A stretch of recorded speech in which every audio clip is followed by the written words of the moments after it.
If you buy the wrong house, it can cost you tens of thousands. And I'm not just talking about price. If you see these, run. These are the absolute worst places to buy, and I'm going to tell you why. And the last one is going to surprise you. Buying a house is not just about curb appeal and good school districts. It's about nosy neighbors and possible toxic surroundings. In here, I'm breaking down the types of properties that you should avoid. Let's dive in. I'm Brian, I'm a realtor in Indianapolis, and I'm giving you the skinny on all the things you should be looking for outside of your house that you might not necessarily think are bad to begin with, but eventually probably leads to concerns. If you have any questions, drop them in the comments. Hit that subscribe button, give me a thumbs up when you find something that you like, and by all means, feel free to share this with somebody else. When you're out shopping for a house, of course you're going to look at things like the roof, the landscaping, probably even check out the neighbors to make sure that they cut their grass and they don't have any abandoned cars sitting in their driveway. Those are definitely things you want to pay attention to. There are some things nearby, especially if they're next door, that might seem kind of innocuous or unimportant, but in the long run may come back to haunt you. First one on the list is a park. Now, you may not think that a park is too big of a deal, and honestly, if you're a nature lover, or if you have kids, having a park right next door may seem like an ideal thing.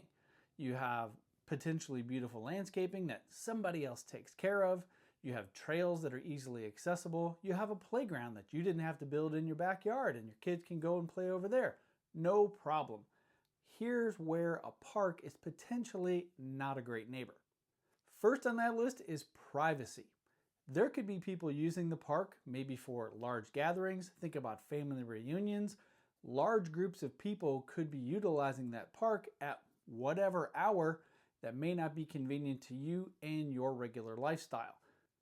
Safety is another concern with a park. How often is a park covered by some sort of a security detail? And then there's the late at night when the park is supposedly closed and some nefarious people wind up gathering at the park, and now they have easy access to your yard and your surroundings, and then maybe you're in trouble. And depending on the type of park that we're talking and its surroundings, potentially there's wildlife that uses the park as a way to hunt and gather food. While that may seem cool in the daytime where you can see deer and squirrels and whatever other animals might be utilizing the park for their surroundings, well, now they start to venture out of the park surroundings and now they're in your yard and getting into your stuff, and who knows where that can lead to. Of course, if you're a parent with small kids, maybe those things aren't such a big deal and having easy access to the park is totally what you're looking for. Everybody's situation is different, but you do need to think about the potential downsides to having a park as opposed to just focusing on the ease of access and play place for your kids. Number 2 on my list is a gas station. Now, a gas station has a number of factors involved that can make them not so great of a neighbor. Let's just start with the smell. Now, some people like the smell of gasoline. I kind of do, to be quite honest, but it's not something I would want to live with on a daily basis. We're talking about gas and oil and potentially a dumpster. And then who knows whether or not that property is going to be well taken care of. We've all seen gas stations that are in pristine condition, as well as gas stations that look like they're abandoned. So having a gas station next door could definitely be a downside. A gas station also brings with it fumes, not just from the gas tanks themselves, but from idling cars, potentially people standing around outside of a gas station that are smoking. You have a number of fume issues in the area of a gas station that are going to make their way onto your property. And gas stations don't just go into areas that are not well populated because, of course, they want the repeat business of more and more cars coming through. So you're talking about very likely traffic. Cars at all hours of the day, because as we know, most gas stations are open 24 hours. So you've always got cars and noise and smells coming from the gas station right next door. Number 3 on my list is an empty lot. Now, at first glance, having an empty lot next door could be a wonderful thing. You look at the possibility of, oh, there aren't any neighbors there, there won't be any noise, and so you look at that as a plus, of course. But an empty lot can mean a number of things. Now, it would help that before you buy the house, if this is a serious consideration for you, check the zoning for the lot next door. If it's zoned as residential, well, then the possibility of there being a home being built there in the future, definitely a possibility. If it's zoned as commercial, well, you know that there isn't going to be a home unless someone goes and changes the zoning on it. But what could possibly come with zoning of commercial? Somebody who buys the land and puts up some sort of a business that you have no control over what that business is going to be, and then suddenly your house is next door to a business that no one wants to be next to. It makes the resale value on your house even more challenging. And the fact that it's an empty lot could also come with construction. If that lot gets sold, whether it's residential or commercial, doesn't matter. You're looking at construction on a daily basis for an extended period of time. Eventually it will stop, of course, but in the meantime, that's a lot of noise, a lot of pollution, a lot of vehicles, all in your area where you're trying to live on a daily basis.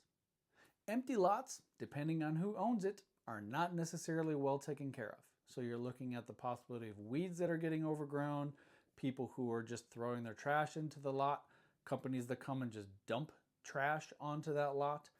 Empty lots also don't necessarily, most likely don't, have any security. And so what type of people are going to be hanging out in an empty lot, getting into who knows what kind of trouble that potentially makes its way over onto your property? Number 4, and this may not seem like a big deal to some people, a church. So a church seems like a good place to live next to. Ideally, you have people who are coming there to worship, they're respectful of their surroundings, and quite possibly you're looking at church land that is well cared for. Totally get that. But what else does church bring with it? Traffic, lots and lots of cars, most likely, especially on the weekends. You might be having a relaxing weekend and going on next door you have a wedding or a funeral or a church party out in the lot, and you have people that are being loud and there's music and there's smells from food and whatnot. That can cause, I don't know, a lot of chaos. It can cause your relaxing weekend to become definitely not relaxing. Number 5, a coffee shop. Now for me, this wouldn't be a big deal. I like the smell of coffee. I don't drink the coffee, so I'm not going to be drawn to go over there and get coffee on a regular basis. You might find that right next door is a coffee shop and you love your daily cup of coffee. How convenient would it be to roll out of bed, maybe just throw on a robe, maybe just put on a jacket, a hat, go next door, grab your cup of coffee and start your day. Super convenient. I totally understand that. Depending on the coffee shop, if they roast their own beans, you are going to have the constant smell of coffee. And I like the smell of coffee. I don't know that I could handle it at all hours of the day. If you are drawn to the smell of coffee all the time, you're always going to be craving that coffee, and that can get expensive, as you know. You also have traffic issues. Okay, coffee shops, especially in the morning, tend to be very busy. So you're going to have more traffic, more cars in the area, more sound pollution, more pollution from the cars themselves as people are waiting in the drive-thru. There are issues with coffee shops that you just may not enjoy living next to on a daily basis. All right, before I get to the last one, a reminder, hit that subscribe button, give me a thumbs up, and please share this with someone who may be in the market looking for a new house to give them something to consider as they move through that process. All right, the last thing on the list, one that you may not have expected to be on this list, is a school. I have often taken clients to neighborhoods where they have a school that might be right in the backyard, a school that might be nearby, and they have young kids. And I often think about the convenience and kind of the nostalgia of being able to walk your kids to school. And there certainly is convenience for that. But there are drawbacks to living right next to a school. Number 1, kids all the time during school year, of course, not necessarily in the off season, but during the school year, depending on what kind of school it is, of course. If you're talking about an elementary school, potentially into a middle school if they share, you're looking at kids who are out at recess several times a day. So that brings a lot of daytime noise. And if you're a stay-at-home person that works from home or a stay-at-home mom or dad, you've got a lot of noise going on in your backyard for a couple hours a day. If you're nearby a high school where they're not going to be outside for recess, you likely have the possibility of kids who are walking through your yard or near your property either before or after school. You may not want them to be there. Number 3, with schools, traffic, especially at drop-off and pickup times. Every day for 5 days in a row, you're going to have a long line of cars. You're going to have buses that are clogging up the streets around your house. And as long as you don't have to leave during those times, maybe it's not too big of a deal for you. But for a lot of people, having that traffic around at those 2 times of day and it lasts for a while, that can be a major inconvenience. And one final thing about living near a school, trash. Kids, they're not necessarily the cleanest people. They don't necessarily look for the nearest trash can.